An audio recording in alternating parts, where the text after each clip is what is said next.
Hello नमस्ते सबैजना आरामै सन्चै हुनुहुन्छ होला म पनि सन्चै छु।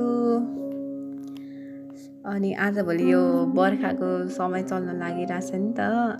अनि बाहिर यस्तो पानी आइरहेछ। अब चिया मन नपर्ने त कोही नै हुनुहुन्न होला आई थिङ्क।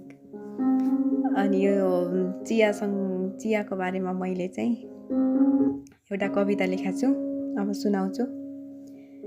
शीर्षक छ चियाको चुस्की। बाफोसँगै उड्न लागे वेदनाका कथाहरू, बन्न पुग्यो साहारा, लाग्न थाल्यो मलमहरू। पीडा उही कथा फरक, खुसी कोही छैन अरे। चिया पनि बन्न थाल्यो अँधेरीको जुन अरे। सिप्प गर्दै चुस्की लिँदा फुक्न थाले गाँठाहरू। मिठोपनमै मग्न बन्दै घट्न थाले बाधाहरू। स्वाद मिठो इलाइचीले, चिनी मिठो गुलियोले, कठाङ्गिएको मनलाई न्यानो बनाऊ तातोपनले। चिया मिठो चुरोटसँग भन्न थाले केटाहरू। धुवाँसँग उडाउँछन् अनगिन्ती चिन्ताहरू।